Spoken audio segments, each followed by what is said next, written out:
Oi, pessoal, boa noite. Para quem estiver assistindo essa aula à noite, né? Eu hoje estou fazendo esse vídeo gravado porque, como eu já falei para vocês, a minha irmã está internada na UTI e lá em Boa Vista, em Roraima, e eu estou indo para lá para dar uma força para o meu cunhado, né? Porque com criança pequena é difícil ir em hospital, ir em supermercado, né? Tudo fica mais difícil. E eu não tenho previsão de volta. Então, como eu saio daqui na quarta noite, né? Eu vou deixar essa aula gravada para vocês, porque eu chego lá só na quinta-feira, tá? A aula dessa semana é sobre processo disciplinar, tá? Processo disciplinar, ele ocorre quando um advogado comete alguma falta e essa falta vai ser verificada pela OAB, tá? Seguimos artigos das nossas 3 leis, tá? Do Estatuto, lá do artigo 68 ao 77, do Código de Ética, do 55 ao 63, e o 66 e o 67, e o artigo 120, 137D, 138A, 144A do regulamento ou regimento, tá? Da OAB. A gente também utiliza subsidiariamente o CPC, tá? Para defesa, né? Prazos, tá? Então a gente também usa ali a legislação processual comum. É um processo disciplinar, então ele corre ali dentro da própria OAB, tá? Tem OABs que ele tramita já hoje em dia, acho que a maioria delas tramita por meio eletrônico, tá bom? Os prazos gerais, de forma geral, se vocês pegarem lá o artigo 69 do Estatuto, é de 15 dias, tá? Então, para apresentar defesa e para recursos, ok?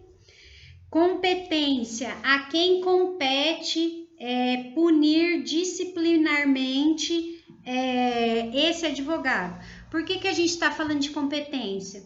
Porque às vezes o advogado, ele tem a inscrição principal dele aqui no Paraná, tem uma suplementar em São Paulo, por exemplo, e a falta que ele comete é em São Paulo, não é aqui na principal, tá? Então, por isso que a gente tem que ver a competência de quem vai julgar essa falta cometida ali, tá?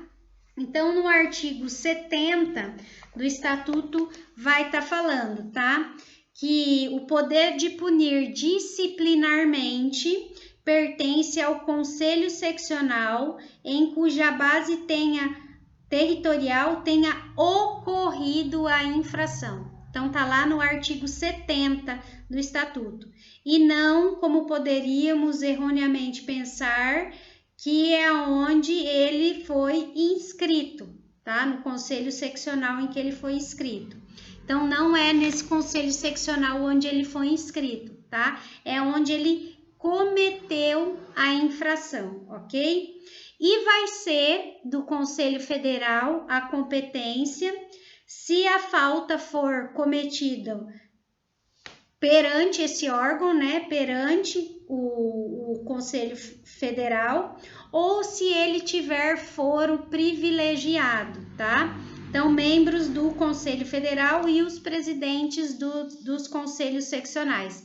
Essas pessoas também têm foro privilegiado, então, se elas forem sofrer um processo disciplinar, a competência para julgar esses processos é do Conselho Federal, ok? Então, independente daí onde ele acabou cometendo. O julgamento do processo disciplinar, ele vai ser instruído pelas subseções, né? E compete ao Tribunal de Ética e Disciplina, com jurisdição perante o Conselho Seccional competente, que é aquele onde ele cometeu a falta, tá? Punir o advogado, tá? Com o trânsito em julgado dessa decisão, o Conselho Seccional vai informar a decisão ao conselho que ele mantiver essa inscrição principal, porque para cancelar as outras tem que cancelar, se for, por exemplo, esse tipo de punição, cancelamento, cancelar a inscrição principal, tá? Temos alguns tipos de punição. A primeira dela é a suspensão preventiva, tá? Ela tá lá no artigo 70, parágrafo 3º, tá? Essa suspensão preventiva, suspender a OAB preventivamente, tá? É só quando o caso ali, o fato, né, ocorrido for de repercussão prejudicial à dignidade da advocacia, tá? Então tem que ser alguma coisa que prejudicou ali o nome da advocacia. Daí suspende preventivamente a OAB desse advogado, tá? Tem que ser um fato notório e de gravidade alta, né? Gravoso perante a opinião pública, tá? Então, daí, neste caso, e somente neste caso, é que a OAB aplica essa suspensão preventiva, tá? Preventiva porque o processo ainda não correu, tá? Ele preventivamente suspende a OAB desse advogado, tá? Pode ser que lá no final ele seja inocentado? Pode ser que no final ele seja inocentado, tá? Mas preventivamente eles podem estar suspendendo a OAB desse advogado que cometeu esse tipo de falta. Este processo disciplinar, via de regra, corre em sigilo, tá? Então, ele tramitará em sigilo até o trânsito em julgado, ok? Vocês podem estar observando isso lá no parágrafo 2º do artigo 72 do Estatuto. Professora, todo processo corre em sigilo? Todo processo corre em sigilo. Professora, eu posso chegar lá e pedir para ter acesso aos autos de um colega que eu sei que está sendo processado? Não, só se você tiver procuração nos autos, tá? Ou se você for parte ali naquele processo. Se você for um dos denunciantes, alguma coisa nesse sentido. Se não, não vai ter acesso. Então, via de regra, e esse não tem exceção, tá?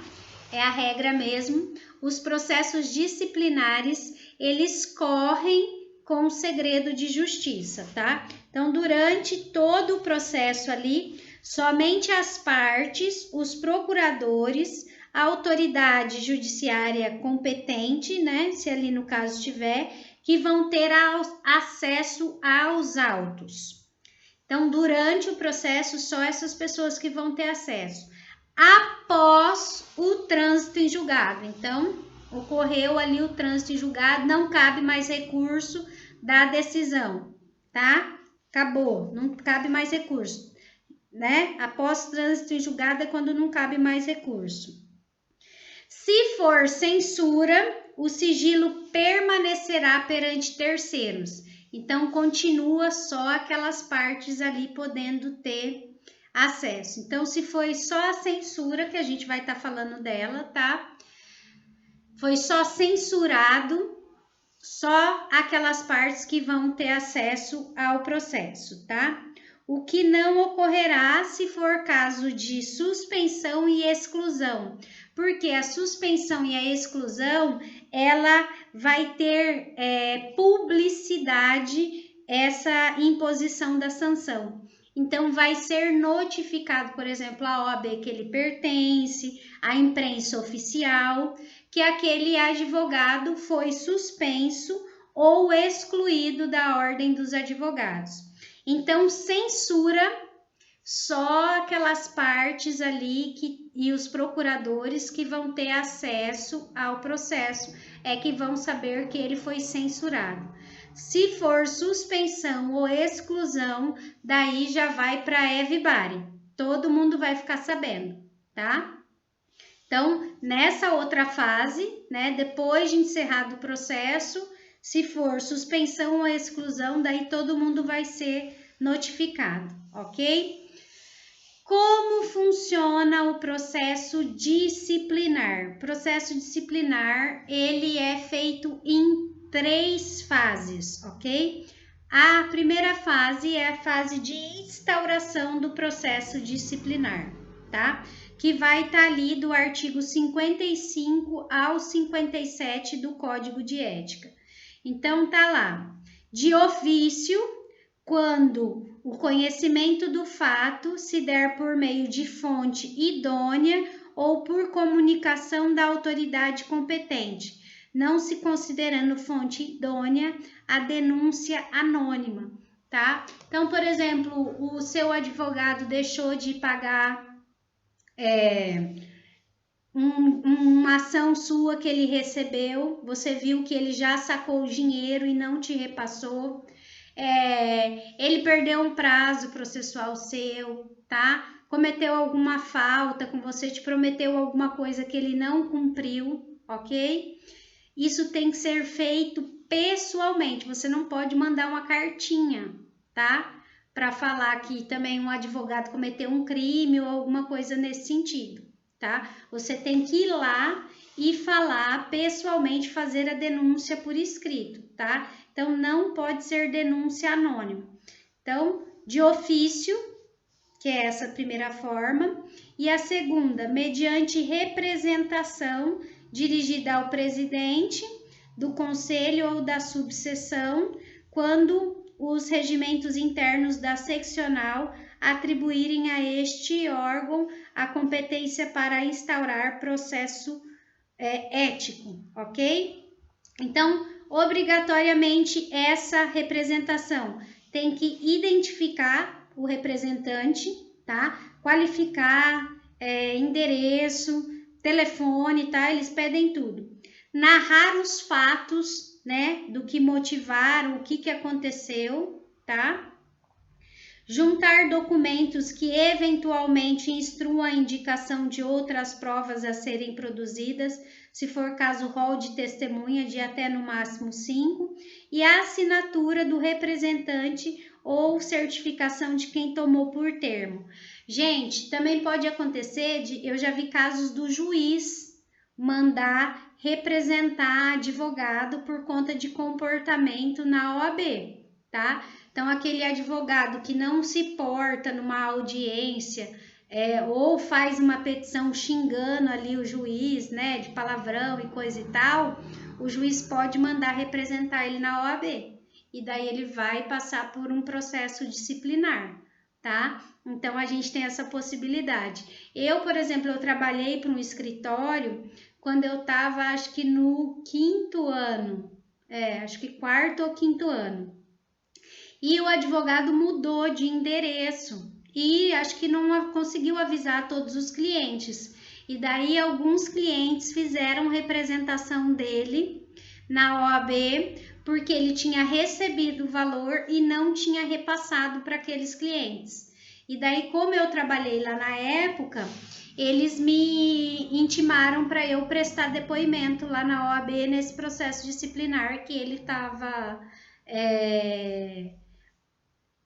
sofrendo, né? Esse processo disciplinar que ele estava sofrendo, tá? Eu acho até que ele teve alguma sanção ali, eu acho que ele sofreu pena de suspensão.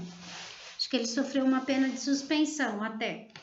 Que ele tinha que ter conseguido notificar os clientes, tá? Então, a gente tem bastante processo. É lógico que se o advogado chega lá e fala, olha, mas eu tinha esse telefone dela, ele não atende, né? Ela mudou isso e aquilo. Se ele justificar, óbvio, né? Tudo certo. Mas se for feito com uma má intenção, né? Aí o negócio pode dar problema. Você pode até perder aí a tua carteirinha. Então, tem que tomar muito cuidado com essa questão de processo disciplinar. Eu, graças a Deus, nunca sofri nenhum processo disciplinar, mas conheço gente que sofreu por causa de besteira.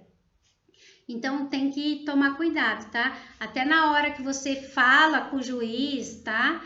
tem que falar ali nos termos, tem que chamar de Vossa Excelência, tem que chamar de doutor, tá? Tem que manter ali os proformes que são exigidos, tá? Você não pode tratar ele como se fosse um amigo teu, tá? Porque senão ainda pode acontecer, você ainda responder um processo por falta de decoro, né?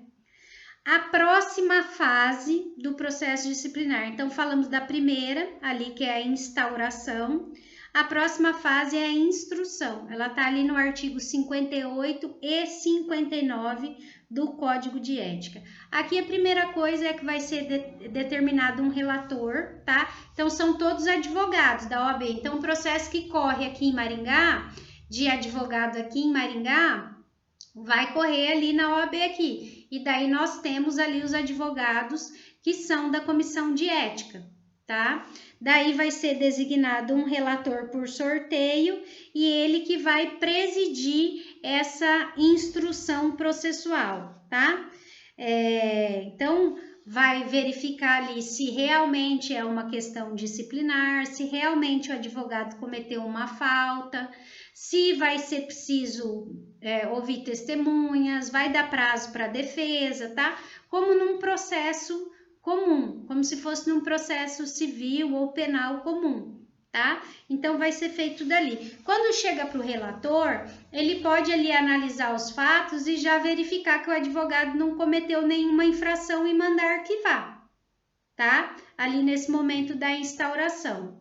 Ou ele pode entender que há sim indícios de ter sido cometido uma falta e daí fazer todo o procedimento, marcar a instrução, intimar para apresentar defesa, oitiva de testemunhas, tá? Então pode fazer tudo isso. Então ele vai instaurar ali o processo disciplinar, realizar diligências, tá? Pedir informações, por exemplo, para a Caixa Econômica, ele sacou mesmo esse dinheiro, entendeu? Então, ele pode fazer isso, tá? Se o advogado não for intimado, esse advogado que foi representado, vai ser nomeado um advogado dativo para ele, para estar fazendo a defesa dele, tá? Igual acontece também na justiça, na justiça comum, na justiça especializada, tá? Então, também vai ser ali contratado, assegurado para ele esse direito à defesa por um defensor dativo, ok? E a última fase do processo disciplinar, que é o julgamento, que vai estar lá do artigo 60 ao 67 do Código de Ética, tá? Então, vai ser feita lá a primeira sessão de julgamento após a distribuição, no qual as partes vão ser notificadas com 15 dias de antecedência, porque elas podem querer comparecer ou não, tá? É facultado também a sustentação oral ali para o representante do advogado que foi representado. Ele pode falar ali por 15 minutos, tá? E encerrado o julgamento, vai seguir o processo para a lavratura do acórdão, tá? Que vai estar julgando procedente ou improcedente, tá? Se for improcedente, fala ali que ele não cometeu nenhuma infração, que não se encaixou em nenhum artigo e manda por arquivamento. Se entender que ele cometeu alguma infração, tem que colocar ali qual artigo ele infringiu e qual é a medida, tá? Se vai ser suspensão, se vai ser exclusão, tá? Então, ou se vai ser só censura, tá? Qualquer uma das três ali, ele vai estar colocando lá, vai ter que estar justificando, tá? Cada um tem um tipo de punição. Não satisfeito com o acórdão ali, o advogado pode recorrer? Pode recorrer, tá? Ali dentro ainda da OAB. Qual é o prazo para esse recurso? O prazo para interpor este recurso é de 15 dias, tá? Então, ele pode também fazer ali um recurso. Esses recursos serão dirigidos ao conselho seccional, né? Por exemplo, correu o processo aqui em Maringá, então vou mandar para o Conselho Seccional de Curitiba. Ou ao Conselho Federal, né? Se for aquelas decisões já deferidas pelo Conselho Seccional, tá? Esses recursos são recebidos em duplo efeito. Primeiro semestre vai ficar meio confuso agora, mas os recursos normalmente eles são recebidos de duas formas: suspensivo e devolutivo. Suspensivo é que suspende a decisão, então não pode ainda executar aquela decisão ainda não vai poder ocorrer. E devolutivo porque vai devolver. Então eu mandei para Curitiba, quando voltar a decisão de Curitiba, ele obrigatoriamente tem que me devolver. Por que que tem isso? Porque tem recursos que não têm, às vezes, alguns efeitos. Os recursos trabalhistas, por exemplo, eles não têm efeito suspensivo, só devolutivo. Então, eu recorri da vara para o tribunal, eu já posso executar a sentença, tá? Então, aqui no caso do processo disciplinar, tem os dois efeitos, suspensivo e devolutivo. Então, suspende aquela decisão do acórdão e quando voltar lá do conselho seccional, quando o conselho seccional decidir, ele tem que ser devolvido, tá? Então, suspensivo e devolutivo, tá? Em regras, os recursos serão recebidos com duplo efeito, devolutivo e suspensivo, exceto os que estão lá no artigo 77 do Estatuto.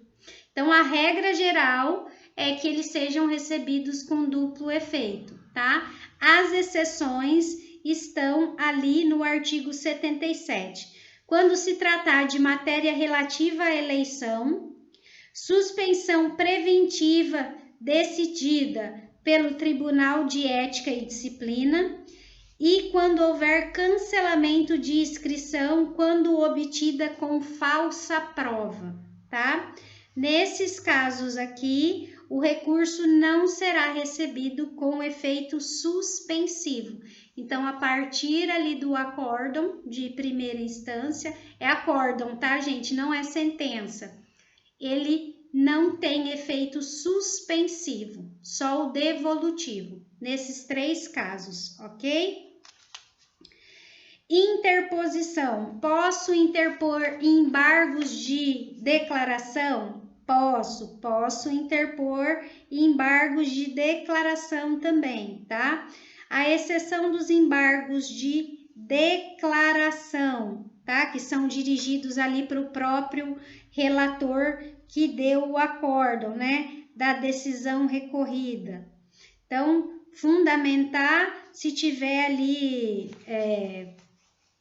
não cumprindo os requisitos do embargo, né? Foi embargo somente protelatório ali para ganhar tempo, ou forem intempestivos ou carentes dos pressupostos legais, os demais recursos serão dirigidos ao órgão superior julgador, tá? Então já vai, por exemplo, lá para Curitiba. Juízo de admissibilidade.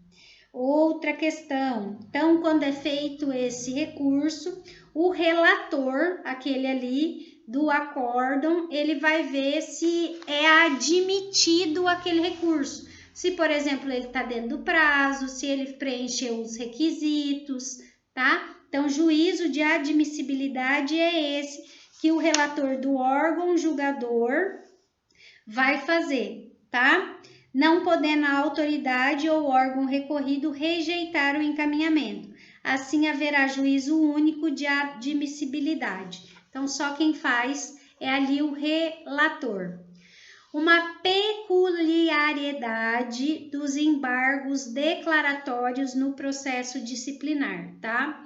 O relator vai colocar esses embargos para julgamento, independente de inclusão de pauta ou publicação na primeira sessão seguinte, salvo se tiver alguma justificativa para o impedimento, tá? Então, protocolou embargos, na primeira sessão eu já tenho que colocar ele para julgamento, ok?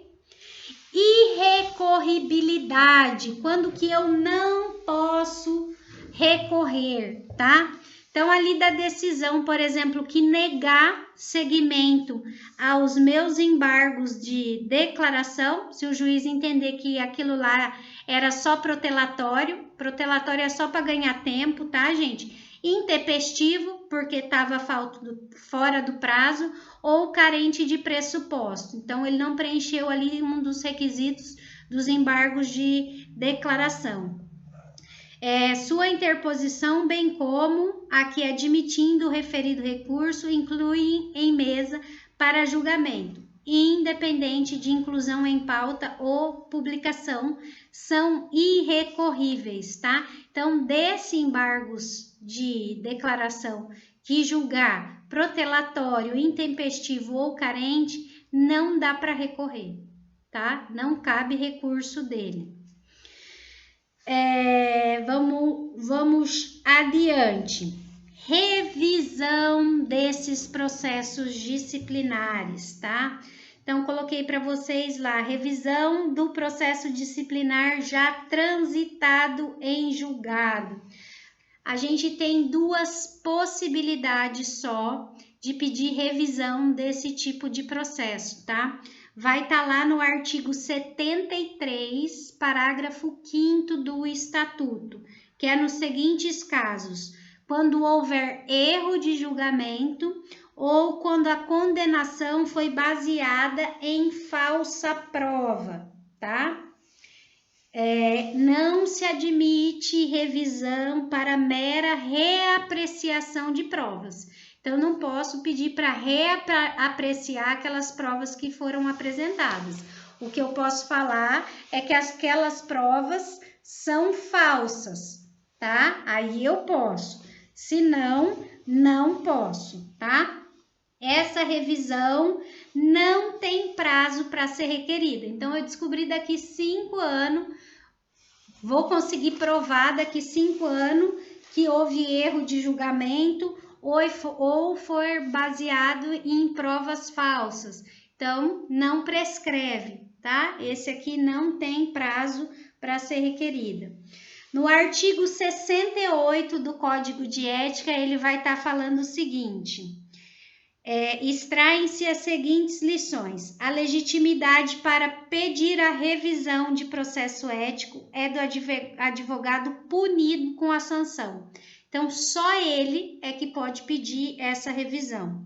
A competência, então, quem pode julgar, tá? O pedido de revisão é o órgão que emanou a condenação final.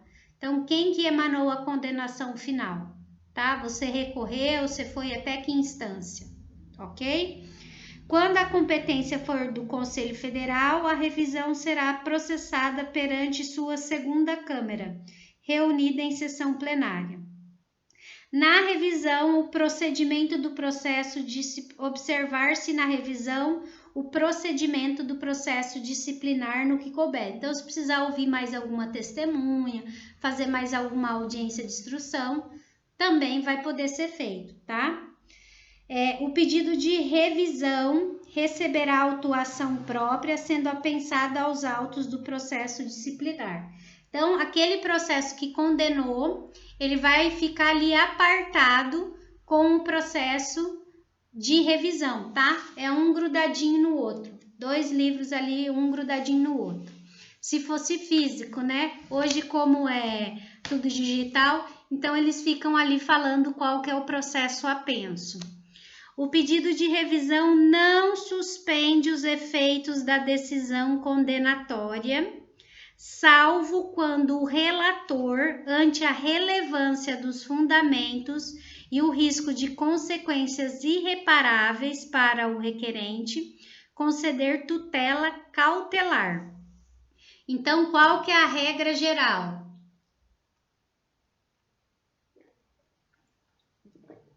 A regra geral é que os efeitos daquela decisão anterior, não suspende só porque a pessoa entrou com um pedido de revisão, tá? Ele tem que entrar com um pedido de revisão e pedir uma tutela, tá? Demonstrando ali quais são os riscos que ele vai sofrer se essa tutela não for concedida, ok? E por fim, a parte representante somente será notificada para integrar o processo de revisão, aquele que fez a denúncia, né? Só vai ser notificada para integrar o processo de revisão quando o relator entender que deste poderá resultar dano ao interesse jurídico que haja motivado a representação, tá?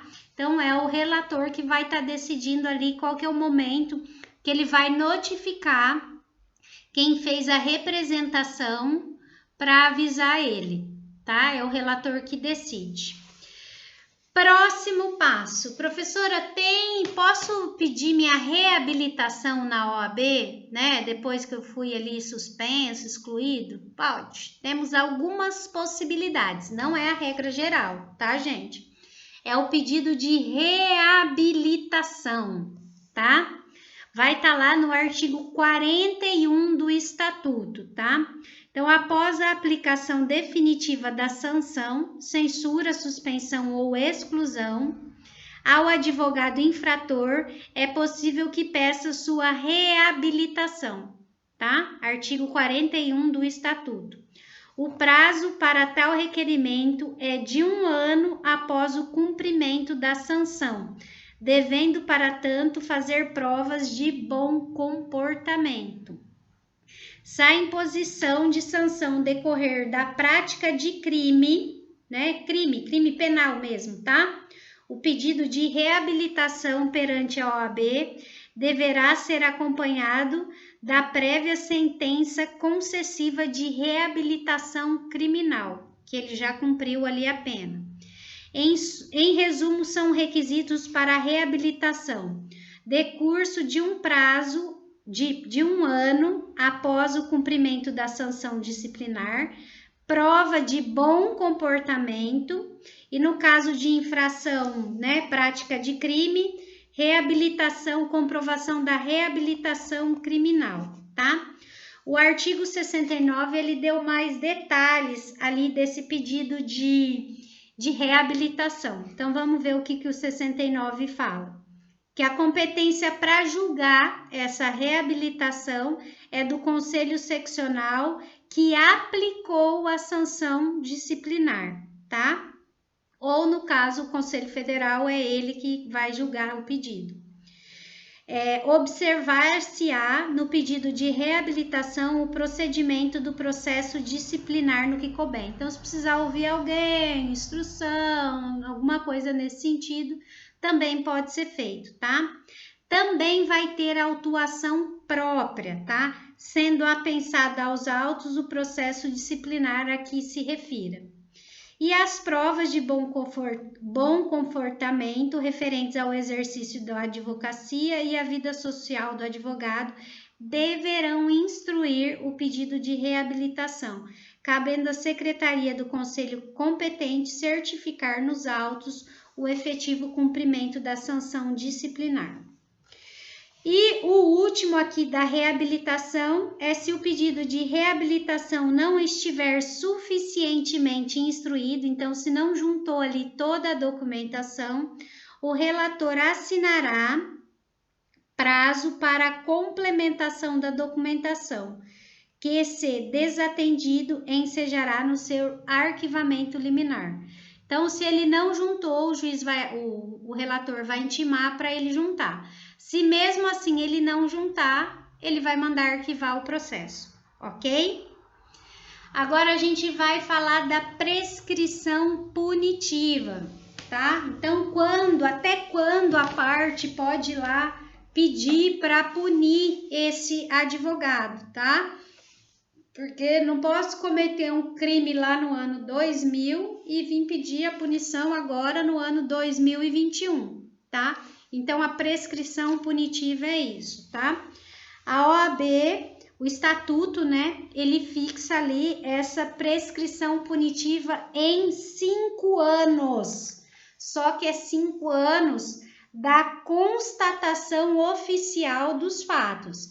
Então, o advogado pegou meu dinheiro lá no ano 2000, mas eu só fiquei sabendo em 2015. Então, eu tinha até quando para fazer essa representação contra ele? Até 2020. Esse ano eu já posso fazer representação contra ele? Não, porque o prazo é de 5 anos. Você foi notificado em 2015. Então, você tinha um prazo ali de 5 anos para estar fazendo esse requerimento lá na OAB. Você não fez, você perdeu. Lógico que isso não te impede de entrar com uma ação no cível, tá? Mas dentro da OAB daí já não cabe mais processo disciplinar, tá? Então, a prescrição da pretensão punitiva disciplinar da OAB é em 5 anos contados da constatação oficial do fato. Tá lá no artigo 43 do Estatuto. E não da prática da infração ética, tá? Então, não é da data da infração, é da data que você teve ciência daquela infração, ok? Uma vez instaurado o processo disciplinar, se ele ficar paralisado por mais de 3 anos, pendente de despacho ou de julgamento, vai se dar a prescrição intercorrente, tá? Então, a prescrição punitiva é de 5 anos, tá? Que é para você fazer ali a denúncia. A prescrição intercorrente, dentro, tá? Aquela prescrição dentro do processo. Essa é de 3 anos, ok? Essa prescrição é de 3 anos se o processo ficar parado. Tá ali no parágrafo 1º do artigo 43. O caput está falando dos 5 anos da prescrição punitiva e o parágrafo 1º vai estar falando dos 3 anos da prescrição intercorrente, que é aquela que ocorre dentro do processo, tá? Então, demorou para achar provas ou alguma coisa nesse sentido, tá? Então, o processo ficou parado por 3 anos, prescrição intercorrente. Peticiona lá e informa que já ocorreu a prescrição intercorrente e manda arquivar. E daí não pode mais ser punido, tá? São causas de interrupção da prescrição. Isso vai estar lá no artigo 43, parágrafo 2º do Estatuto da OAB. São 2 as causas de interrupção da prescrição: instauração do processo disciplinar ou notificação válida feita diretamente ao representado. Então, eu fui lá e fiz a denúncia e instaurou-se o processo disciplinar. Não parou de contar aqueles 5 anos, tá? Ou já foi notificado o representado, né? O advogado lá que eu quero representar contra ele, ok? Também suspende essa prescrição de 5 anos. E a outra, decisão condenatória recorrível de qualquer órgão julgador da OAB. Então, já tem uma decisão condenatória que ainda cabe recurso de qualquer órgão julgador da OAB. Também interrompe a prescrição, ok? Isso vai estar no parágrafo 2º do artigo 43, ok? Então, vamos lá. Do que a gente tratou hoje? A gente tratou de processo disciplinar, tá? Então, temos artigos no Estatuto, principalmente no Código de Ética e no Regulamento, ok? E subsidiariamente utilizamos o Código de Processo Civil, ok? Os prazos, a contagem dos prazos, 15 dias, tá? Os prazos são de 15 dias ali, as manifestações são de 15 dias, tá? Essa forma de contagem, tá? A partir do dia útil imediato da notificação ou primeiro dia útil, se for imprensa oficial. Então, recebeu hoje, amanhã começa a contar. Recebeu na sexta-feira, começa a contar só na segunda-feira. Ah, segunda é feriado, começa a contar na terça-feira, ok? Competência, quem que tem competência, a quem compete punir, né? Conselho seccional onde ocorreu o fato, ou Conselho Federal, se a infração tiver sido cometida perante o referido órgão ou para aquelas pessoas que têm, né, ali a proteção do Conselho Federal.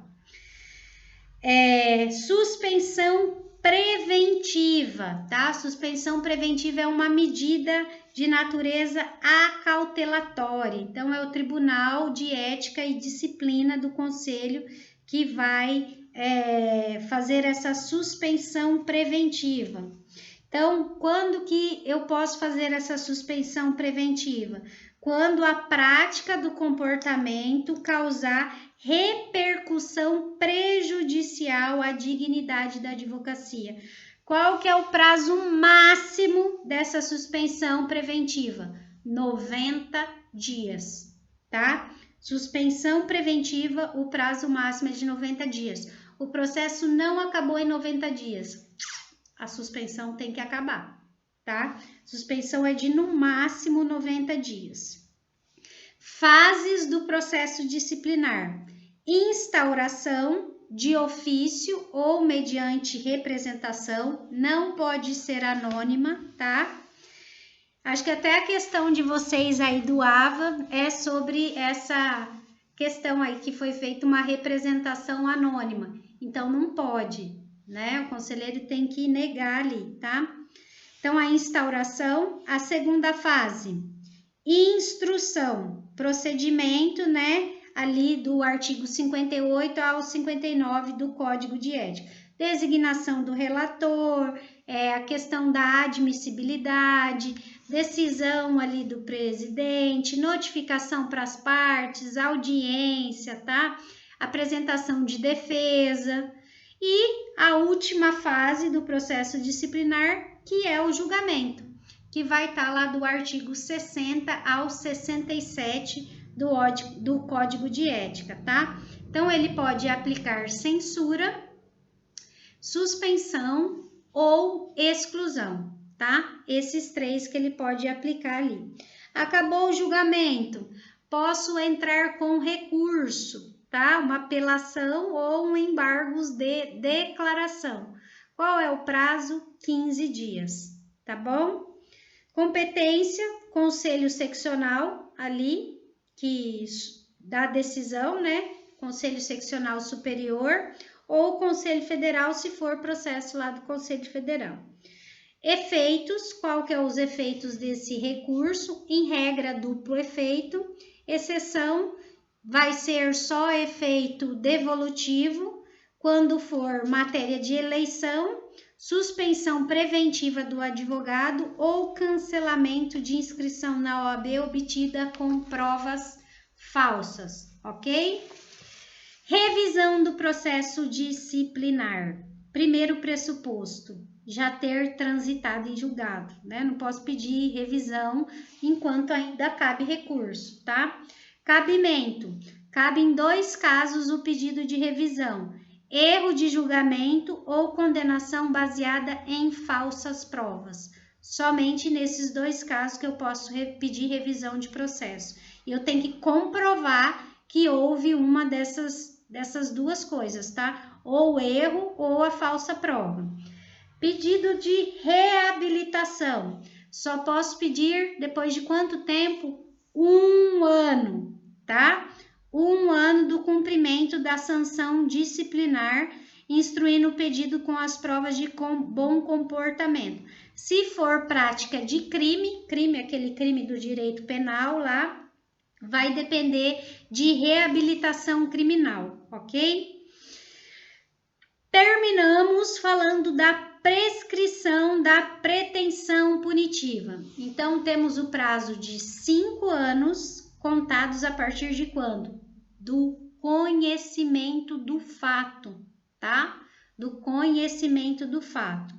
E de 3 anos para a prescrição intercorrente, aquela que acontece dentro do processo, tá? causas de interrupção dessa prescrição. Então, quando o processo não vai prescrever? Quando já houve a instauração do processo disciplinar, então eu não preciso mais contar aqueles 5 anos. Da notificação válida feita diretamente ao representado, então ao advogado, e da decisão condenatória recorrível de qualquer órgão julgador da OAB. Então, em algum desses casos aqui também interrompe a prescrição, ok? Então, essa semana eu vou deixar esse vídeo gravadinho aí para vocês, tá bom? Na próxima semana eu não sei se eu já vou estar de volta, que vai depender lá de como a minha irmã estiver. Mas se eu não estiver de volta, eu vou fazer aula ao vivo com vocês, tá bom? É só essa semana mesmo, porque na quinta-feira eu chego lá na quinta, tá? E daí vai ficar muito em cima. Então, por conta disso, a gente vai tá fazendo dessa forma essa semana. Beleza? Meus queridos, se cuidem e a gente se encontra na próxima semana, tá bom? Um abraço a todos, até mais!